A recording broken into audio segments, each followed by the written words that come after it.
सभी श्रोताओं का रामायण की कथा में हार्दिक स्वागत, अभिनंदन। आज रामायण की कथा का ये भाग जिसका शीर्षक है राम हनुमान भेंट बताया जाएगा। बढ़ते हैं कहानी की तरफ। कमल उत्पल तथा मत्स्यों से परिपूर्ण पंपा सरोवर के पास पहुंचने पर वहां के रमणीय दृश्यों को देखकर राम को फिर सीता का स्मरण हो आया और वे पुनः विलाप करने लगे। उन्होंने लक्ष्मण से कहा, हे सौमित्र, इस पंपा सरोवर का जल वैदूर्य मणि के समान स्वच्छ एवं श्याम है। इसमें खिले हुए कमल पुष्प और क्रीड़ा करते हुए जल पक्षी कैसे सुशोभित हो रहे हैं। चैत्र माह ने वृक्षों को पल्लवित कर फूलों और फलों से समृद्ध कर दिया है। चारों ओर मनोहर सुगंध बिखर रही है। यदि आज सीता भी अपने साथ होती तो इस दृश्य को देखकर उसका हृदय कितना प्रफुल्लित होता। ऐसा प्रतीत होता है कि बसंत रूपी अग्नि मुझे जलाकर भस्म कर देगी। हाँ सीते, तुम न जाने किस दशा में रो रो कर अपना समय बिता रही होगी। मैं कितना अभागा हूँ कि तुम्हें अपने साथ वन में ले आया, परंतु तुम्हारी रक्षा न कर सका। हाँ, पर्वत शिखरों पर नृत्य करते हुए मोरों के साथ कामातुर हुई मोरनियाँ कैसा नृत्य कर रही हैं।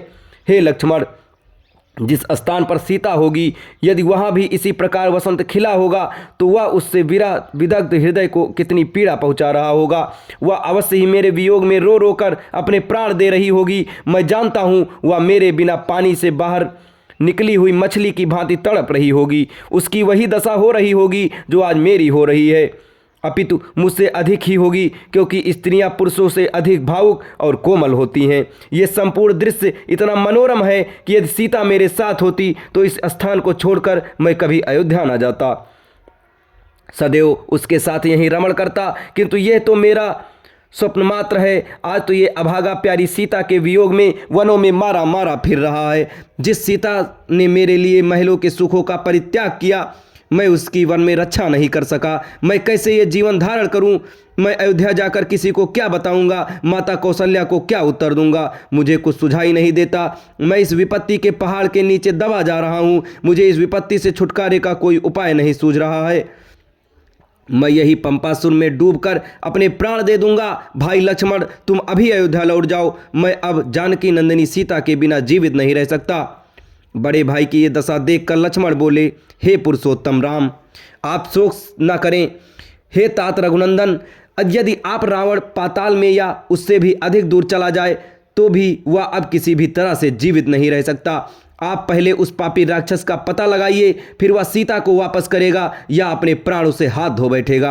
आप तो अत्यंत धैर्यवान पुरुष हैं। आपको ऐसी विपत्ति में सदैव धैर्य रखना चाहिए। हम लोग अपने धैर्य, उत्साह और पुरुषार्थ के बल पर ही रावण को परास्त करके सीता को मुक्त करा सकेंगे। आप धैर्य धारण करें।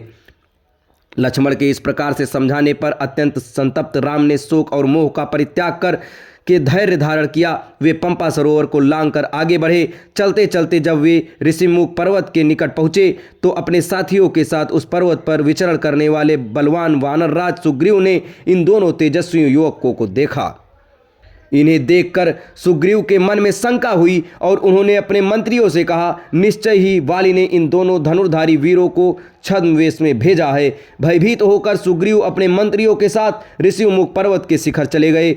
सुग्रीव को इस प्रकार चिंतित देखकर वाक्पुटी हनुमान बोले, हे वानराधिपते, वाली तो शापवश यहाँ आ ही नहीं सकता। आप सहसा ऐसे चिंतित क्यों हो रहे हैं? हनुमान के प्रश्न को सुनकर सुग्रीव बोले, मुझे ऐसा प्रतीत होता है कि ये दोनों पुरुष वाली के भेजे हुए गुप्तचर हैं और तपस्वियों का भेष धारण करके हमारी खोज में आए हैं। हमें इनकी ओर से निश्चिंत नहीं होना चाहिए। हनुमान, तुम वेश बदलकर इनके पास जाओ और इनका संपूर्ण भेद ज्ञात करो। यदि मेरा संदेह ठीक हो तो शीघ्र इस विषय में कुछ करना। सुग्रीव का निर्देश पाकर हनुमान भिक्षु का वेश धारण कर राम लक्ष्मण के पास पहुँचे। उन दोनों को प्रणाम करके वे अत्यंत विनीत एवं मृदुवाणी में बोले, हे वीरों, आप दोनों सत्य पराक्रमी एवं देवताओं के समान प्रभावशाली जान पड़ते हैं। आप लोग इस वन्य प्रदेश में किस लिए आए हैं? आपके अंगों की कांति सुवर्ण के समान प्रकाशित हो रही है। आपकी विशाल भुजाओं और वीर वेश को देखकर ऐसा प्रतीत होता है कि आप इंद्र को भी परास्त करने की क्षमता रखते हैं, परंतु फिर भी आपका मुखमंडल कुम्हलाया हुआ है और आप ठंडी सांसें भर रहे हैं। इसका क्या कारण है? कृपया आप अपना परिचय दीजिए। आप इस प्रकार मौन क्यों हैं? यहाँ पर्वत पर वानर श्रेष्ठ सुग्रीव रहते हैं। उनके भाई वाली ने उन्हें घर से निकाल दिया है। वानर शिरोमणि सुग्रीव आप दोनों से मित्रता करना चाहते हैं। उन्हीं की आज्ञा से मैं अपना परिचय प्राप्त करने के लिए यहाँ आया हूँ। मैं वायु देवता का पुत्र हूँ और मेरा नाम हनुमान है। मैं भी वानर जाति का हूँ। अब आप कृपया अपना परिचय दीजिए। मैं सुग्रीव का मंत्री हूँ और इच्छा अनुकूल वेश बदलने की क्षमता रखता हूँ। मैंने आपको सब कुछ बता दिया। आशा है आप भी अपना परिचय देकर मुझे कृतार्थ करेंगे और वन में पधारने का कारण बताएंगे। हनुमान की चतुराई भरी स्पष्ट बातों को सुनकर राम ने लक्ष्मण से कहा, हे सौमित्र, इनकी बातों से मुझे पूर्ण विश्वास हो गया है कि ये महामनस्वी वानरराज सुग्रीव के सचिव हैं और उन्हीं के हित के लिए यहाँ आए हैं। इसलिए तुम निर्भय होकर इन्हें सब कुछ बता दो। अब इसके आगे की कथा आपको अगले वीडियो में बताई जाएगी। तब तक हमारे साथ बने रहें। धन्यवाद।